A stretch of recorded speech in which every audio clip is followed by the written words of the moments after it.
Ah, see, now we're live. Now I really have to watch it. But welcome to the Utah Safety Council in Sandy, Utah. Sandy has been the home of the Utah Safety Council now for about a year. We're happy to be here and excited that you are here. I know that my team's going to announce a special ribbon cutting open house that we have coming up on April 22nd. But I just wanted to invite everybody to that event. We're going to have lunch and photographers and open houses and dignitaries and all the things. And so please come on April 22nd, right? Yeah, it's Earth Day. That's how I remember it. So I think it's on Wednesday, 11 to 1. So we'll have more information for you at the end of the event today. But anyway, did I introduce myself? I'm John Wojciechowski. I'm the president here at the Utah Safety Council. Again, welcome and happy to have you here. This is our monthly Start with Safety seminar. But a new thing we're doing this year is we're aligning some of our Start with Safety events with our Women in Safety program that has been going strong here for about a decade at Utah Safety Council. If you didn't know, March is Women's History Month. And with the Utah Safety Council, we're very especially proud of our Women in Safety program. It gives us an opportunity to recognize and connect and celebrate the women in safety to make workplaces safer, communities safer. As you know, sometimes women make the best safety professionals, and I'm happy to say that. And with that, let's give them a hand. Yay! Information about women in safety, please see Pat, or Bobby, or Mary, or even Brandon and JP back there. They'll be happy to talk to you about it as well. Okay, I think Yvette volunteered to follow me, and so we'll give Yvette another hand.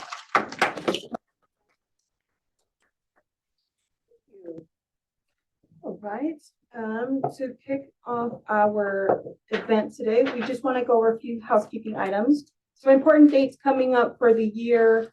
We do have our annual meeting at the end of the year, towards the end of the year. So we want to announce that the nominations will open March 20th.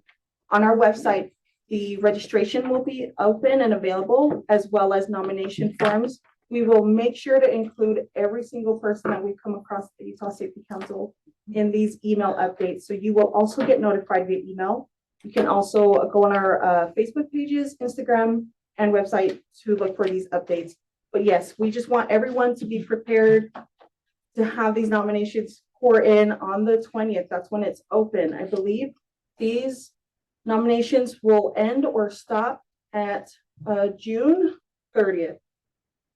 You will still get updates on that as well. Another important event that's coming up is our official ribbon cutting. We are going to have that here on April 22nd. We are excited to invite everyone, members, non-members, neighbors, people that live in Syracuse. Please come on over. We're going to have some fun events during that day. We will also go over a little bit more who we are and what we do.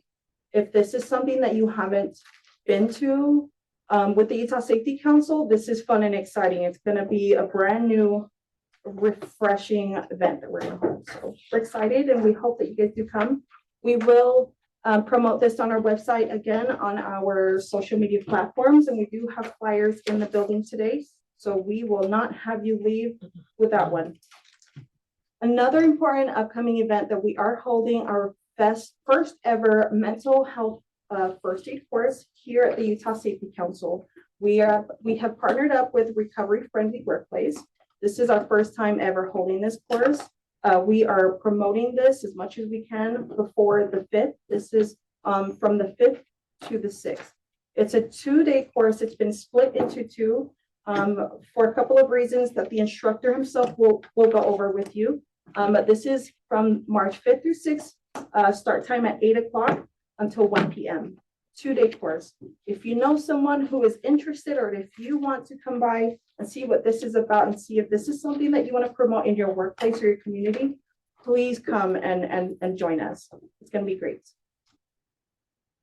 All right, who are we? For those of you that have not been to an event, we are the Women in Safety, and our mission is to empower women in safety roles through recognition, elevation, and professional development. We have done things a little bit different recently. So please, stay up to date with our social medias on next events. One other thing that we want to start doing is recognizing our Women in Safety Committee. So if you are in the building, I would ask that you just raise your hand. And so everybody knows who you are. If someone wants to ask you a question, these are the people that you want to find. Mary's hand should be up too. Okay, so if you guys have questions about our organization, please feel free to ask these lovely women. Some of us have been in here, long enough to know when we started and how it started and how we became the Women in Safety. So don't be shy, ask us questions. Okay, social media platforms, please follow us. I believe this is Bobby's cue. So she's going to come on now and introduce our speaker, our guest of honor today, Seante Jackson. Thank you, everyone. Everybody, welcome and thank you for being here with us today. We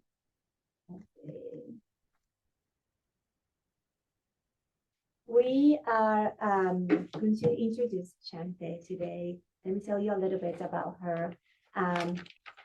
Seante, I cannot pronounce. I know my name is so tricky. I'm sorry. Seante Jackson is a motor vehicle crash survivor, patient advocate, and co-founder of Sandal Blue Foundation.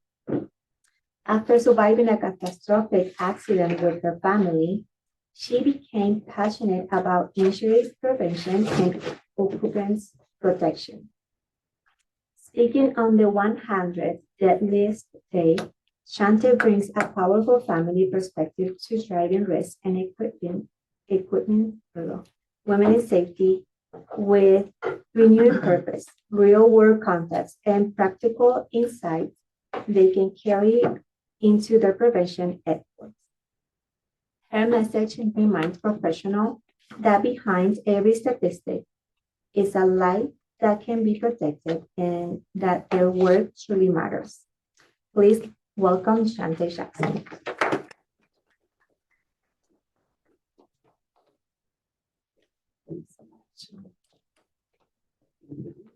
Do you want me to use this, or do you think folks can hear me? Can you guys in the room hear me? Wonderful. And I don't know if you have a chat. If you online cannot hear me, I will switch to a mic, but if not, we'll just stay just like this. Okay, wonderful. Thank you so much for having me. I'm going to jump right in. Everything was black. When I awoke, I didn't know where I was or what had happened. Have you ever had one of those days that becomes your marker? Those moments that everything else in your life gets measured against is either your before or after that day. Hi, I'm Seante, and I'm here to share with you my day, my marker moment. Just gotta figure out which direction to push this. I know it was working.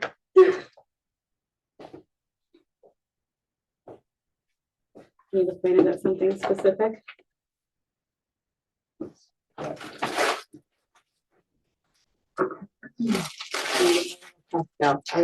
Here we go. Now, I know that all of you are in the business of safety, prevention, potentially even trauma. You're around it every Wednesday afternoon. And I also know that hearing a patient's perspective can hit differently. It may make you feel a little deeper, and it may even remind you of your own marker days. And for that, I'm sorry. But I also know that we're all here because we care. We care about what those days feel like, both for us and for those around us. And I know the beautiful power that you possess in those days. So share I will, and your power you will fill. First, I'd like to introduce you to my family. My husband, Trevor, and I are lucky enough to have 5 children. I'll switch this way so you guys can see. Which includes 2 sets of twins. I know for real, the big eyes, it's a thing. We had 5 kids under the age of 6. So needless to say, there's never a dull moment, literally ever. At the top, we have twin boys. In the middle, we have a single twin boy. And at the bottom, we have boy-girl twins. We love to spend time together, do things outdoors. Sometimes we're a little too sarcastic. We're a big soccer family. My husband and I grew up playing soccer, played into adulthood. All 5 of our kids played, and then we coached. As our kids started to get a little bit older, we wanted to really stress the importance of education. So as our oldest twins, Cameron and Owen, were starting middle school, we thought of a reward system. We told them that if they did well all year long, had good citizenship, kept their grades up, that we would take them backpacking. Now, backpacking means that you're camping, but everything that you need has to fit in that bag that you carry the whole way there. And I know the idea of backpacking for some of you may sound like torture or punishment instead of a reward, but for us, it is really exciting. Trev grew up backpacking and introduced me to it, where I fell in love with how it pushed me physically as we hiked in, and then mentally as we disconnected from the world for days. It was going to be our boys' second year backpacking, and they were so excited. This was their last summer being in middle school as they prepared for high school. Our summer was busy with soccer tournaments and preparing for our trip. I started to wonder how I was going to feed 2 teenage boys on freeze-dried food. So I spent a lot of time scouring Pinterest and making spreadsheets full of the perfect meals for these boys on our trip. Then I spent like a week going from store to find this exact food with the least weight that would fit in our packs.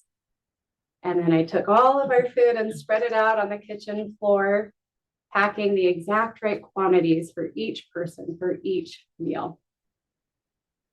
Cameron and Owen were buzzing with excitement as Trev would tell them all about where we were headed. It was his favorite place in the world, the Wind River Mountain Range in Wyoming. And we were headed to the trails that most people never ever see. And you don't ever see a soul, maybe a moose or a fish. We packed up our younger kids with their favorite stuffed animals and snacks as they would be spending our time away at their cousin's house. The day had finally come. We put our arms around those huge packs that were very full, put them into the back of our vehicle. I grabbed a laundry basket and filled it full of snacks from Costco. And even put a pillow on top just in case somebody wanted to sleep while we were driving. We headed out. After I hugged our little ones goodbye, and we were off. The normal before trip thoughts looped. Did we pack enough clothes for the younger kids? Did we have enough snacks for the hike in? Was the back door unlocked? Did we turn the stove on this morning? We stopped for Subway to get some lunch and ate as we drove. It was a very uneventful drive, super boring. Straight road, sagebrush on both sides. I remembered that I hadn't told my dad that we were going to be gone, and I didn't want him to worry. So I grabbed my phone and I shot him a text. Hey, Dad, we're going to be backpacking and out of service. I'll let you know when we're back safe on Sunday. But okay, have fun. Be safe. I love you. Said, we will. I love you too. I stuck my phone in the pocket of the door. There was a semi driving in the other lane as normal. When all of a sudden, the car popped out to pass the semi. They continued to speed up in order to shoot the gap. In my head, I kept thinking, car, semi, why are they both coming straight at us?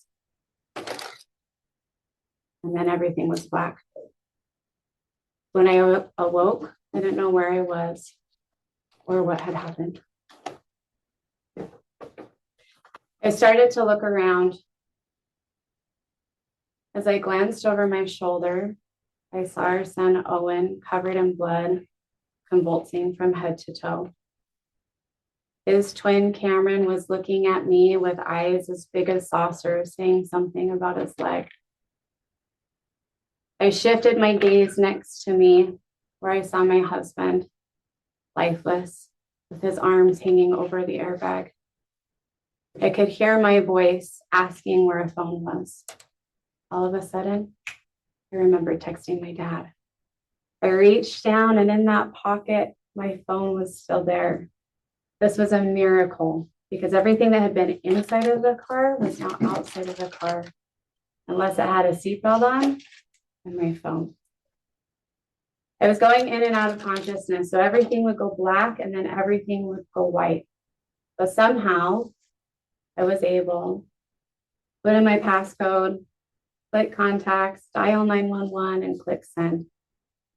The operator asked me where I was. I couldn't have even told her what country I was born in, let alone what state I lived in, where I was going, or where I was at that moment. At this point, I was walking around and I glanced up.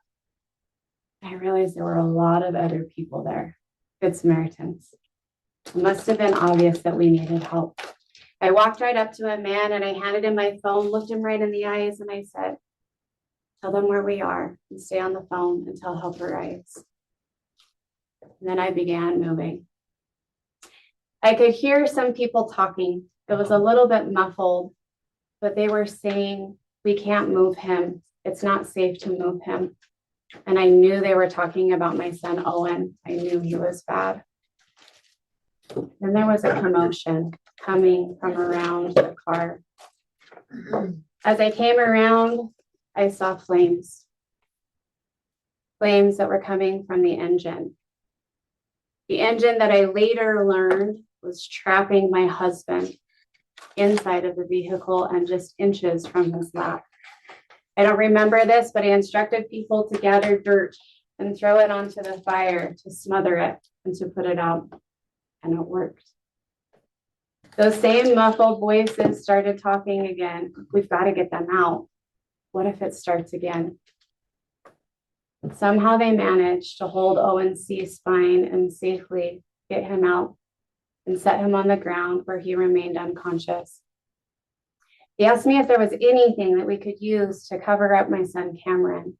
I started to look around and I saw a pillow, that same pillow that I had packed just in case somebody wanted to sleep on the drive. I grabbed it and picked it up, gave it to Cameron. He held it up over his face and his body while somebody shattered the window, pulled him out, set him on the ground where he sat just feet away facing his dad. The commotion started again. The flames were bigger this time. Luckily, somebody had a fire extinguisher in their truck and they were able to put it out for good. I started circling, going from one loved one to another. There was something in me that knew if Trevor didn't wake up, he was never going to wake up. So I went back into the van to my husband and I pleaded with him, "Honey, please wake up. I'm right here. Please wake up." And he did. I was so relieved until I heard him. It was the most horrific sound. His pain and shock filled his body. Then I quickly switched from wanting him to be awake to wanting him to be okay. "Honey, it's okay. I'm right here. Everything is going to be okay. I need you to take a deep breath." And he did. But he slipped back out of consciousness. I stayed with him doing this cycle for I don't know how long until my body reminded me that I wasn't going to be able to keep up with it. I got back out of the van and looked around. I saw another car. Oh my gosh, there was another car. I totally forgot there was another car, let alone other people. There was a man standing there and he looked as if he'd been helping but was done and not sure what to do next. I asked him if he could help. I said, can you be with my husband? His name's Trevor. I need you to keep him awake and I need you to keep him calm.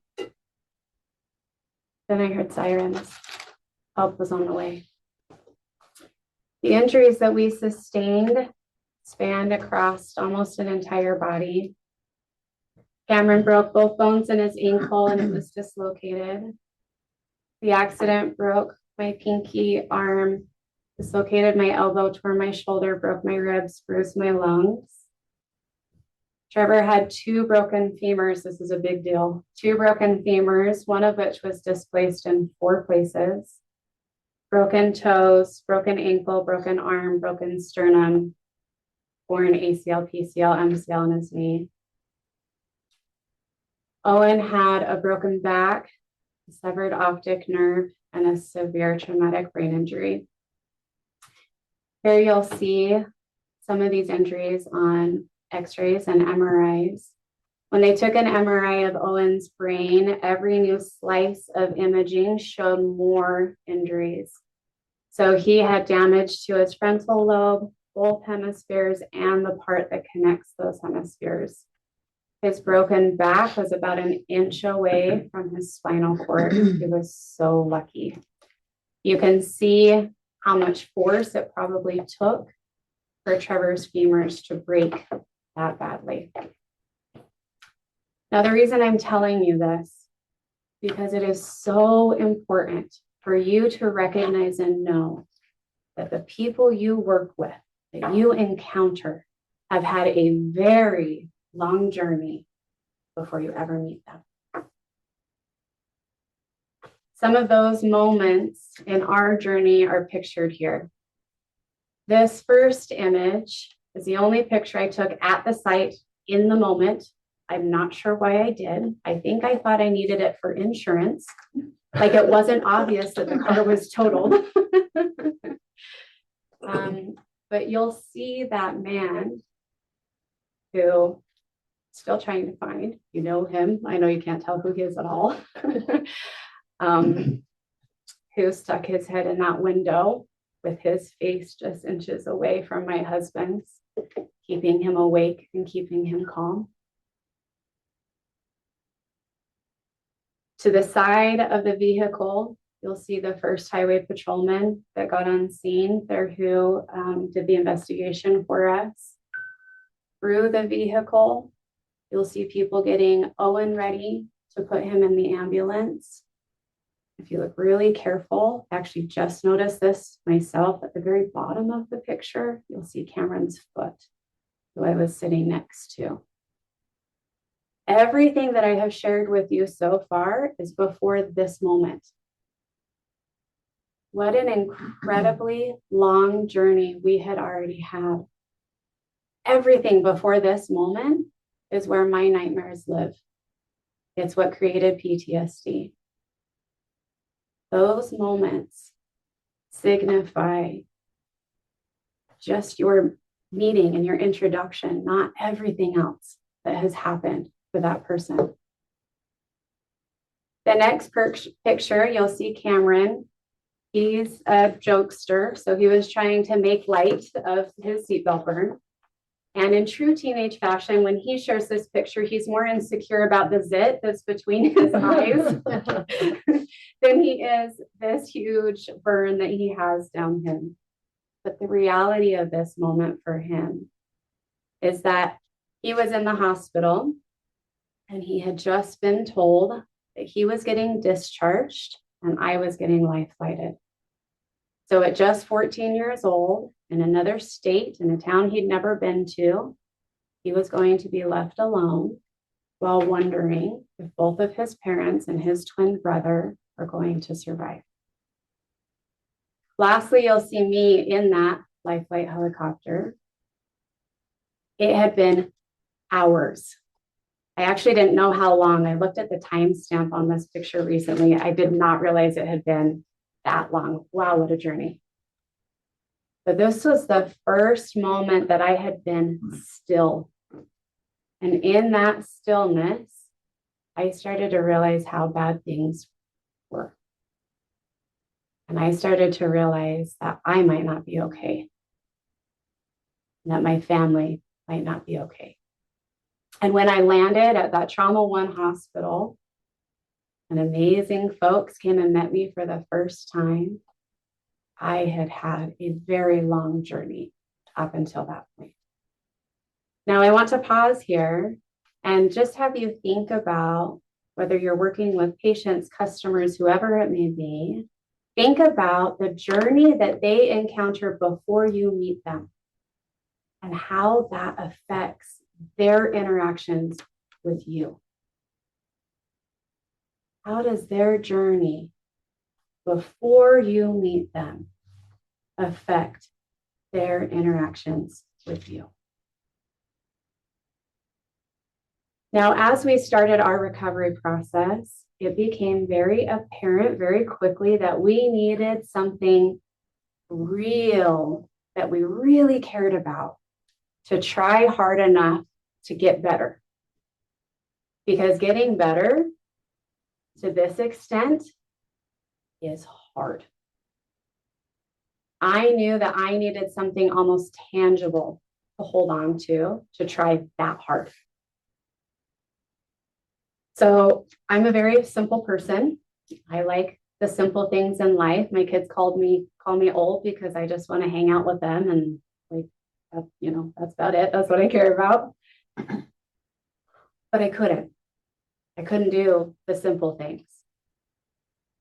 Simple things like, I'll never forget having nurses, family, close friends trying to help me get clothed every day. We would spend way too much time trying to take off yesterday's clothes without me screaming in pain, followed by me sitting on the bed without clothes on, very awkwardly, and then us laughing, going, we did it, but we have to do it again. Now we need to get today's clothes put on. Or this maneuver that I tried to figure out to do my hair on my own so I didn't have to bother anybody else. I couldn't move my left arm or side at all. And so I would grab a clip and I'd stick it in my mouth and I'd twirl my hair up and I'd go lean back up against the wall to hold my hair. And I grab the clip out of my mouth and I try to attack my hair at the same time as I moved my head away from the wall, trying to catch my hair in the clip as quickly as possible. All I wanted was to be able to live our life. I just wanted to be able to braid our only daughter's hair. I wanted to be able to show up for my students and carry supplies and be a light in their world. And those reasons became my motivation. They became what I clung to. They became the why would I put myself through this much pain for 1 degree of range of motion 4 days a week. Owen's motivation, his reason to try, looked very different than a lot of other people's would. As you can imagine, between a broken back and a brain injury, he had a lot of restrictions for a very long time. One day we were driving to just a routine neurology appointment, and this very wise 14-year-old boy turned to me and said, "Mom, I've accepted what happened, and I know I can't change it. But every time we go to these appointments, all we do is talk about what I can't do. You think maybe we could talk about things that I can do?" I said, "I think it's a great idea. Let's see what the doctor says." The appointment started like normal, checking in on how things had been, what was coming up, what support did we need. And then she started, "Remember, you have restrictions on. Can't do this." I said, "Oh, wait. Owen has a request. He's wondering if instead of going over everything he can't do, which we know very well now, could we make a list of things that he can do?" She started laughing. And we just kind of looked at each other and we're like, not sure why that's funny. And she said, I've been doing this for a really long time and nobody has ever asked me that. But yeah, let's do it. Like, sweet. I pulled out my notebook that I bring to every appointment, super raggedy, pages half torn out. I turned to a nice, crisp, clean page. We sit there and we're looking at her. She just stares at us. And she goes, oh, I know, I've got it. Like, hey, cool, what can you do? You can crochet. Needless to say, 14-year-old boys aren't thrilled at the idea of crocheting, but it went at the top of our list. We sat there, it took quite some time, but we filled up that page. And that list changed everything for Owen because he now had things he could do. Now, for my husband, Trevor, his reason was so simple. He didn't want to miss the chance. In his mind, he had an expiration date of when he was going to be able to walk again. And he was not going to let that day come and go without giving it everything he had. The doctors had told him it would be at least 9 months before he would be able to weight bear enough to try to stand up. And at 2 months, with the help of his home health physical therapist, he stood up for the first time.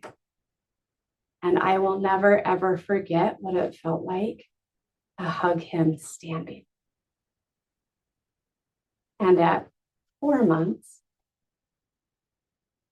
we celebrated him being able to be upright as he very slowly shuffled a 1-mile race. His motivation was inspiring to all of us. Lastly, Cameron. Cameron has had the same reason to live, breathe, and eat since he was like this tall. It's one word, and it is soccer. This boy loves soccer. And he was finally old enough to fulfill that dream of playing high school ball. Problem was, after his first surgery, the doctor said it would be at least 9 months before he'd be cleared to full play. Tryouts were in 7. All he wanted was to make that team and to be the freshman that could hang with the seniors. This reason for him to rest motivated him to go from surgery to crutches, to a walking boot, to a brace, finally to playing. He was cleared for those tryouts. He did make the team, and he was the only freshman that year that got varsity time. Finding our why is one of the most underutilized tools in safety professions. Tapping into the reason we care, the reason we try, changes how we work and how we show up. Just as we had to find our reason to push through recovery, I do want you to think about why you do what you do, especially when it's hard. The fact that you're here says so much. We all know that days get long and hard and exhausting and emotional, inside and outside of work. And finding our why shifts our passion. It helps us enjoy doing what we do again. Finding this why and this reason isn't as hard as we've been making it. It's actually as simple as tracking our thoughts, thinking about thinking. That's called metacognition. Just start paying attention to what thoughts you have. Some things you might start to notice. We'll be driving somewhere as a family, and somebody will race past us. They'll be driving 10 over the speed limit. And I'll hear my husband say, oh, that makes me so angry because I just want to keep you guys safe. Or maybe you're sitting at lunch with a colleague and they say, I am so excited for this new safety protocol that we're able to utilize, as I know it's going to keep more people safe. Or maybe you're sitting at breakfast and you hear yourself telling your partner, I couldn't sleep last night, thinking about my workday yesterday because I want to show up better. Finding your why and tracking your thoughts simply comes after the word because. Because I want to keep my family safe. Because I know that we'll be able to use this protocol to help more people. Because I want to show up better. Right? The simplicity that comes in this. I would go to physical and occupational therapy and endure that pain because I wanted to perform simple tasks. Owen was going to make progress because he had a whole list of things that he could do. Trevor would learn to walk again and go through an immense amount of physical and mental anguish because he didn't want to miss his chance. And Cameron would rest and like his personality style because he wanted to make that high school team. Or because. Brings me to this quote. Happiness comes from what we do, but fulfillment comes from why we do it. You all deserve fulfillment. And it's important for me that you leave today knowing, whether it's in your career or in your own personal life, that you can and will forever have fulfillment. I'm going to give you 3 very simple ways to seek this fulfillment within yourself. Now, this is Owen, maybe about 6 months ago, and he is convinced that the best job ever is to be a firefighter. A lot of that comes from his interactions with first responders. And a lot of it comes from the fact that he thinks being able to grow a mustache is the coolest thing ever. He, no joke, dyes his mustache. Like, it's not in this picture, but he will literally get women's hair dye and dye it. It's a thing. He really likes mustaches. And I think that Owen looks like a little boy in his dad's big suit in this picture. But when he comes home from ride-alongs, he is beaming. He is so excited. He jibber jabbers. You know, when kids are excited about things, that's what he does. He just jibber jabbers about everything. Mom, I got to do this thing. Or they taught me to do that thing. Or I got to use the radio, but I totally messed up the order because I was so nervous. His excitement is contagious. And I know all of you have experienced this.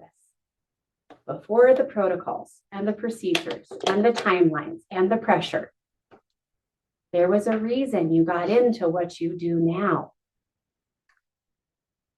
What was your first why? Next, I want to tell you about one of Owen's nurses. Her name is Sierra. It was obvious that Sierra came to work because she wanted to help us just have things be a little bit better.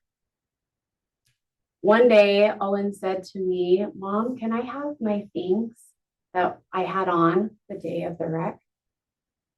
And I actually have never told my family this, but I could not look in that personal belongings bag.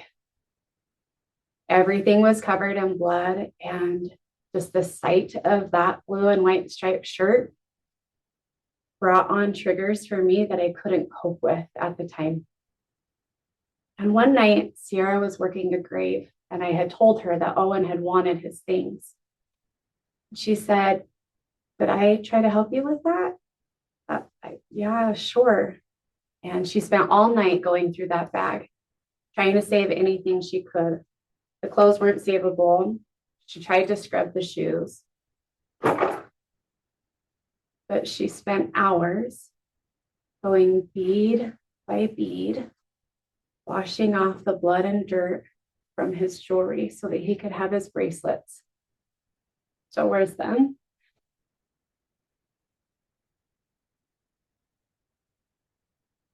Wasn't Sierra's job. She did it because she knew it would make it a little bit better for us. A couple weeks later, Sierra could see that Owen was starting to be a little bummed. All of his time was spent doing inpatient rehab, hours and hours and hours. And the reality of what life was going to be was starting to set in. She wanted to let his spirits. So she grabbed some other nurses and this bucket of these suction cup toys, and we stood about 10 feet away from his hospital door, and on the count of 3, we would throw those to see which one would stick to the window. Sierra came to work because she wanted to help our days be just a little bit brighter.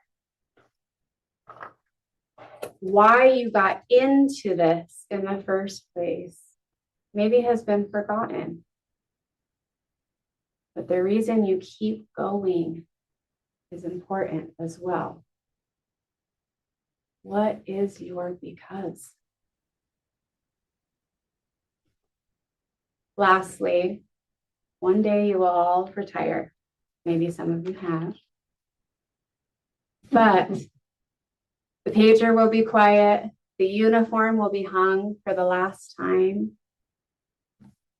What you did won't always be remembered. How you did it will. What do you want your legacy to be? When you think about your why, you keep going for your because, all of those actions become an intention that create a legacy.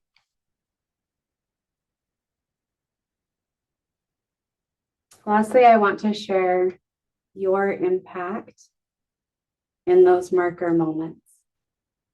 When I heard those sirens, I knew help was coming. And then they got there, and you'll have to excuse me for describing this woman in kind of a childlike way, but I'm very visual. And to me, she looked like a cartoon octopus with 8 legs, all of them flailing everywhere. I know, like, it's kind of crazy, right? But that is how my mind remembers it. She was so frantic. And I get it. This is the worst scene she's ever been on. There were 10 total people, 4 of them extremely critical. But she made me feel like I needed to start triaging. And I did. Hey, the boy in the blue and white striped shirt needs help first. I didn't actually know. I don't even know if that was right. It actually wasn't. I learned later. It was my husband. As I got into the ambulance, she threw a brace type thing and said, put this on your arm. There was a good Samaritan that had come in the ambulance with me until we left. And we spent like 20 minutes trying to figure out how to get this brace on my arm. And we could not ever figure it out. We finally just gave up. I'm like, I'm just not going to look at it, not going to move it. It's fine. And he said,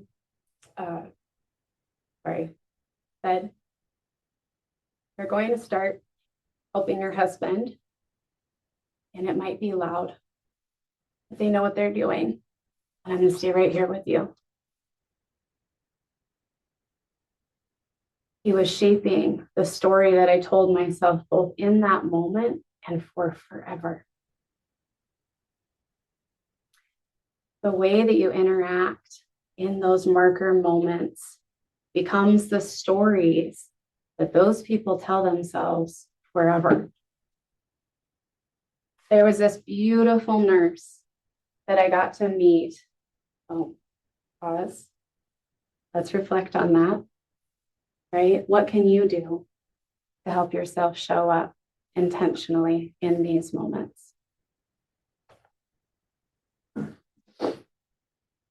There was a beautiful nurse that I got to meet just a few days after the accident. And I had an awesome nurse that wheelchaired me from my room at the University of Utah Hospital over to Primary Children's. And I sat with Owen in the PICU. He was in a medically induced coma. Was just holding his hand. The room was fairly quiet besides all of the machines keeping him alive. I was kind of in and out of sleeping. My body had been through a lot. And a nurse walked in. Right. Hey, you must be Mom. I'm so excited to finally meet you. I'm Jane, and I'm just here to shift Owen so that he doesn't get bed sores. Cool. You do your thing, Jane. She walked up to Owen, right at his head. She said, hey, Owen, it's me again. It's time to move you. I know you don't love this. Then she took the blankets that were shifting him one direction and moved them over onto the other side. As she did it, she talked to him the whole way. She said, oh, sorry, I know my hands are cold today. She got all the way down to his feet. She walked back up to his head and she said, Owen, I'm all done, bud. I'll leave you alone for a little bit, but I'll be back soon. Nice to meet you, Mom. And she walked out. What a beautiful narrative she was shaping for us in that moment. I will never forget what that felt like. It felt like Owen was her child's best friend sitting at her kitchen table. Not that he was unconscious and a patient. That was her job in the hospital. She talked to him like he was sitting across from her at dinner in her home. Owen has had so many amazing experiences with incredible people, so much so that if he thinks he might possibly need to go to the emergency room or hospital for any reason, he's like, yes, let's go. And I'm like, Owen, because those settings for him, the stories that he's told himself from interacting with people like you are beautiful. He feels safe and loved and seen. To recap, your patients have had a very long journey before you ever meet them. Finding your why is your grounding tool. It creates intention and fulfillment. And your presence shapes the narrative, whoever it is that you're interacting with. Now, just before a year after our accident, I knew that I wanted us to do something very intentional with that day. I knew that day would bring a lot of emotions. So I called the hospital in Kemmer and I said, hey, I'm not sure who to talk to about this, but our family was in a car accident and your hospital responded to our call, and we would love to come back and meet you and say thank you to everybody that was involved. And it was really quiet. And I realized she was crying. And then she said, I know exactly who you are. We did not think any of you made it, and we would love to meet you. So we drove that same road. We didn't get any subway, but we did manage to find our exact crash site. My sunglasses were on the ground, pieces of the van. We found exactly where Cameron had been sitting when he got pulled out. And we even found pieces from that fire extinguisher. We continued down the road and we got to stand in that bay and talk for hours, sharing story after story of the miracles that happened for us to be there. Trevor got to meet the first two people that he started to remember, the woman that placed his IV and the man that cut him out. Owen got to meet Becky. Becky brought the second ambulance when she wasn't asked to. It was her daughter's birthday. And Becky resuscitated Owen 3 times in that ambulance. These are our heroes. And while we don't often get to hear the impact we share on others, you are somebody's hero. When you have, especially a long day, a hard day, I hope you can hear me reminding you that you are seen, you are valued, you are appreciated, and you really are a hero. Thank you.